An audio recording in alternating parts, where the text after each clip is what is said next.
Welcome to Lightmakers, where we are interviewing first-time founders, first-generation founders, and people that have really bootstrapped their businesses. I'm here with the wonderful Eileen Muñoz, who is the founder of Purple Studios. And I really would love to share her story because it is super inspiring. So Eileen, what inspired you to first create Purple Studios? Hi, well, Hi. thank you. Welcome. Yes, thank you. I'm a content creator. I've been creating content for more than 5 or 6 years at this point, and at first I needed a space to create my own content and content for my clients. So I decided to rent a space. Once I have the space, I decided to like add everything so people can come in and use it as well, like me, and also added all the gear like microphones, cameras, and everything so people can record their podcast. So that's kind of like how it started. Yeah. All like everything on Purple Studios. Oh, that's wonderful. Yeah. And this is such a cute space because it's so easy. Showed me all the technology that's here. And honestly, it's just like a turnkey solution. So I really love that. But what I really thought was interesting was your background. Also, like where you came from and how you even got into content creation. That's an interesting question. I'm originally from Venezuela, and I've been living here for about 10 years. I started business in my country, and I've always been working in marketing. And I think with the rise of TikTok and Reels around like when COVID started, that's when I started doing more short form content and getting used to do that. And I don't really remember when I started working with companies and brands, but I know that when I started doing that, I started like perfecting my craft and was able to work with other people to create content for them, like organic content, ads, and everything related to social media. Yeah, it sounded like it was like a natural progression of what you were doing and Yeah. following your passions. Was there any point, like, what is your mindset behind that? Like, because you're doing so many new things, right? You were creating content and then you said, well, I'm going to create the studio. Like, what's going on in your mind that, was it hard to do? Or what do you do to get you through like that next step? I think everything has a challenge. At first, I was at least with the space, I didn't really know how to find a commercial space. So I was looking everywhere. I started looking for on downtown LA because it's like primarily where people are renting spaces to do photography and videos and everything. But I live in Burbank. That's where we are right now. And I started looking for a place that it was more flexible, and this place it's a small but it's perfect for what I was looking for. And I built everything to be more uh mobile, kind of say, like the lights have wheels, the desk, like everything could be customized for like whatever you need to do. What I notice is that, because you're in Burbank, what I really love is that like parking is a big thing. And I know it could be a Yeah. small thing for some people, but it's a big thing. Yeah. For me to come here and not have to pay for parking, not have to battle with parking, that was a huge like win. Yeah. And then also like you're saying, your studio has a lot of versatile looks, right? Like right now we're doing this, but like we can change it into other things. So a lot of times, especially when you're starting out doing podcasting, I feel, or any videos or content, I feel like, you have a lot of my students and community members, they think like, oh, I don't have enough money to rent this big studio. I don't Yeah. have this, I don't have that. What do you say to them? And why did you create this like this? Yeah, I wanted to create a space that it has all the amenities, like all the gear that you need to create a podcast, but you don't need to break the bank. Because I've noticed that a lot of places that they charge $300 an hour to record, and I've noticed that most of them they already have the same system that I have. It's not that different, but it always depends. I think for now I want to support the creator community around my city, to have a space where people can come in and record content easily. I create a system where you just come in, you just set down. We have everything ready for you, the lights, the camera, the microphones, and we have a camera switcher like we're doing right now. Like while you are talking, we can switch the cameras, and once the session is done, you have a live cut video. If you need to post it that day, you can do it. Or if you want to Wow. add animations or intro, it's something that you can do, but it's easier if you already have the live cut version because you already have Yeah. the two angles switching while you talk. So you look very professional, even if you're just like it's your first time. Yeah, exactly. Yeah, that's so great because I know you've been doing, we were talking a little bit before and you were telling me how you come from an entrepreneurial mindset, like family and everything. Like, and we were talking about some things that you only learn by doing. Yeah. What are some of those things, right? Like, maybe not, we were saying like not investing in something so big in the beginning because you want to make sure you're learning, right? Yeah. Well, I when I started this space, I had a budget. I was saving money to do this because I didn't want to like go in depth to having a space to create content. But I think everything you do has to be a purpose. In my case, I have a small space, so I wanted to be versatile. So everything I added had a double purpose. Like this stool could go up and down, so you have two things. Then the desk does the same thing. Like everything could be customized. And then I was like kind of bootstrapping, so I don't spend a lot of money. I realized, like for example, the plants. I don't know how these plants cost so much, like $100, like when they're big plants. But if you go to a wholesaler, for example, I got 3 of them for $100. That's amazing. And Yeah. so I think this is very important, especially since a lot of the community, they might be first time founders or they might be bootstrapping, right?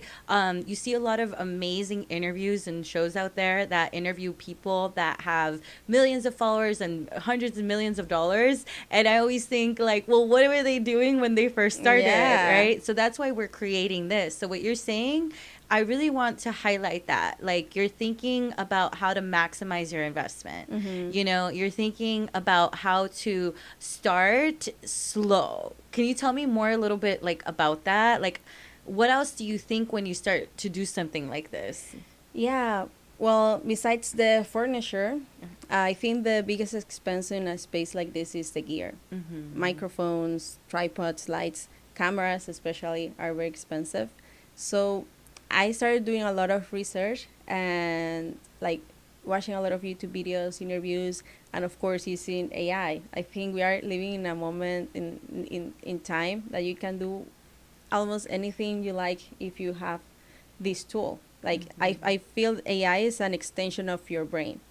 So I started doing a lot of research. I was going at first with, for example, in my case, I have 2 camera angles. In the future, I want to add a third camera, so we have a wide angle connected to the switcher.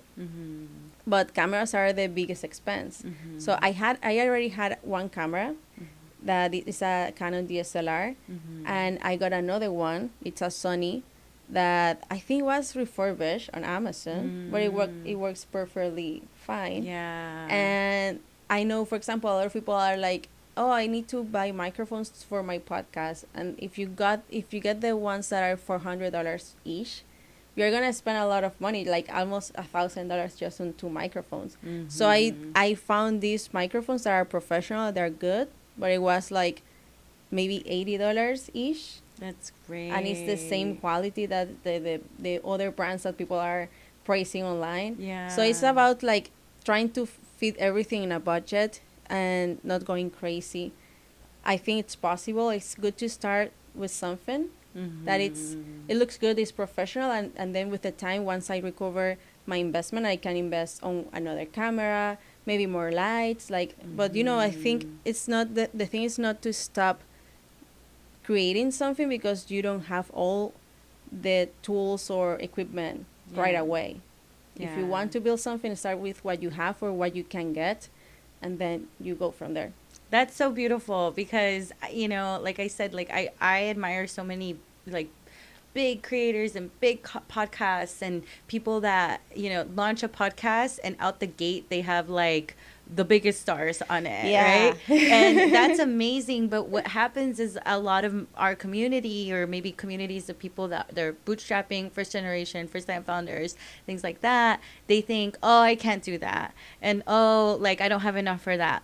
That's a huge like like Yeah. a mindset shift, that if you could make that mindset shift, if you could take one thing away from this conversation, is that it's possible. Start with what you have, be practical about it, and do your research so you can, start small with like the minimum viable product and create, just ship it, right? Yeah. Yeah. What else would you add for advice for, people that may not have like the biggest budgets, or may think like, oh, I don't think I can do it, right? Yeah. I think it depends. It's good to have uh it's good to have savings. That's one thing. Because sometimes I in the past I there was a time that I had like 4 projects going on at the same time, and any of them didn't work because I was doing everything at the same time and not focusing on just one thing. One thing is like to focus on one project you want to build. I think that's the first step. And then if you can start saving money for that. I didn't get this space until I had the money for that. I was saving for that. I was like, okay, I need money to pay 3 months rent.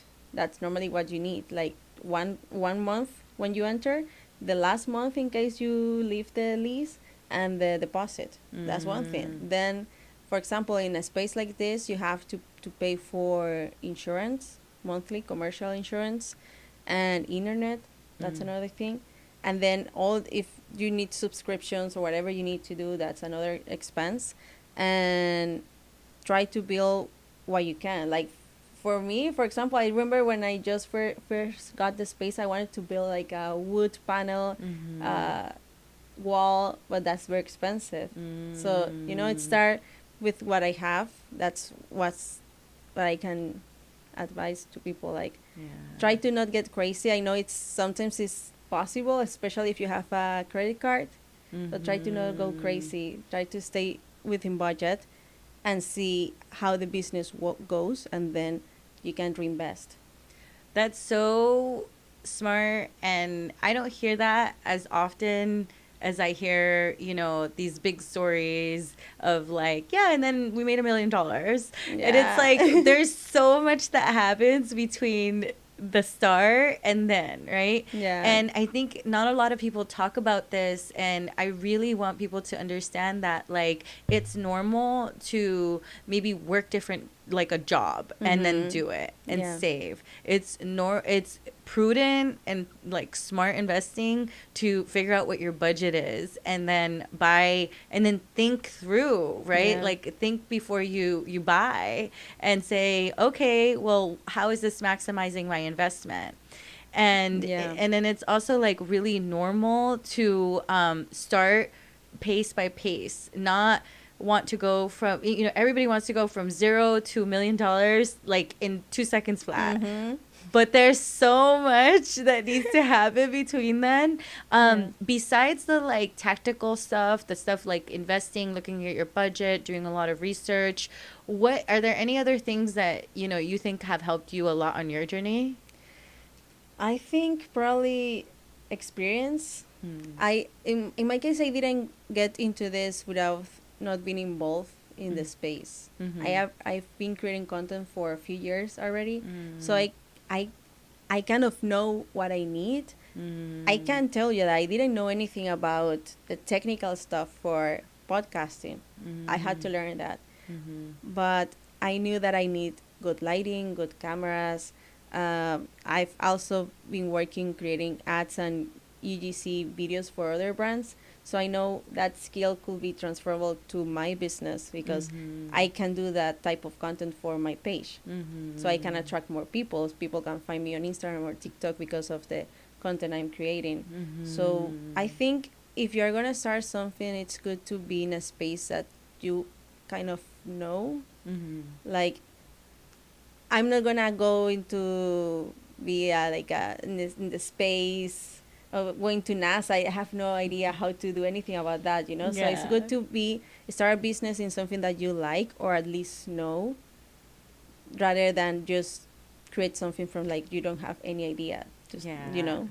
No, that makes a lot of sense. Looking at like what skills you're building and then looking how you can transfer those skills and how you can stack them, right? Yeah. Because maybe people don't have a big idea of like, oh, this is what I want to be, or maybe they do, but in the process of doing and you discover like what you like, what you don't like, you get better at a lot Mm-hmm. of things. And another thing we were talking about that I thought was very important to communicate is that you're not going to love everything you do Oh all the no time. no no. People think like, oh, I'm going to start a business because I want to, just do only things I love.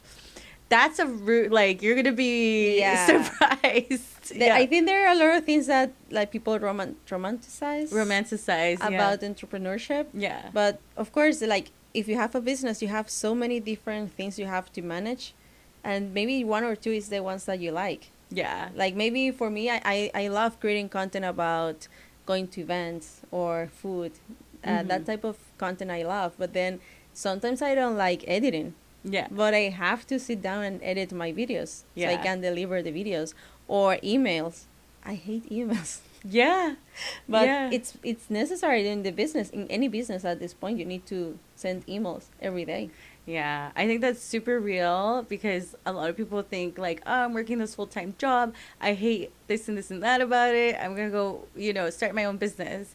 And then you're going to find out you're not going to like everything and it's going to be probably a lot harder. But I will say, maybe, we'll kind of leave with this, like, why do you do it? Me? I don't know. I think maybe I'm a little crazy. That's one thing. And I also love creating and Yeah. communicating. I think that's the thing. I love to be able to, in the sense when you do content creation, you can get the camera and go to a place and you to meet a new place and then you create content about it. You're doing something different. You're getting out of the house and do stuff. You know, at the same time you're leaving. You're forcing Yeah. yourself to do something different. I've tried creating products and different type of stuff, but that requires other skills besides creating the product that are more engaging and more difficult Yeah. than content in that sense. I feel that anybody could create content and Yeah. communicate whatever they want to share with the world. It doesn't have to be big, but it's something that maybe you're a mom and you are creating a business. You can connect with other people that are doing the same as you. And there are other moms that they just have jobs, and that's fine too. You can create content about that and talk about their jobs. Not you don't have to be a business owner to do that, you know. Yeah. So I think with content, why I do it is because I can meet other people that like-minded, creative people.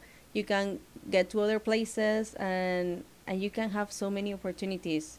I've done a lot of things that I've never thought I would do because just posting videos online. That's amazing. Yeah. That's so fun. So how can people find you? How can they book with you? What do they need to know before they come? Yeah, well, you can find us at Purple Studios, purplestudios.com. And our Instagram is the same at purple.studios. And my own pages as well, you can find me. If you want to talk, is Eileen_Muñoz Okay. on Instagram. Perfect. Well, thank you so much for having us. I'm so excited to be able to share this with other community and get people in here creating more content and opening up different worlds for them. So thank you so much. If there's anything else you'd Thank like to you. say, let us know. No, I think we're good. I think that the only thing is like, if you have an idea, just don't leave it as an idea. Take action. If you don't take action on your ideas, you're never going to know if they're going to work or not. Yeah. Well, speaking of that, I actually have a gift for you. So Oh, if you wow. want to open this and look at you could take it out Oh, wow. and read what's on it. You just What is this? Yeah. Yeah, there you go. Let me see. My nails are short. So it's an intention bracelet. Okay. And if you read one side, I don't know, one side says, Oh, action. yeah. Oh, that's cool. So this is part of the community. We really believe in like monetizing and manifestation, right? So if you want something more in your life, you could focus on it. So this is something that we give to our community members, Oh, that's so cool. that you can have more of that in your life. That's amazing. That's why you asked me. Yeah. Oh, thank you. Yeah, you're welcome. You know? Okay. Perfect. Well, there you go. Now you All right. Thank you so much.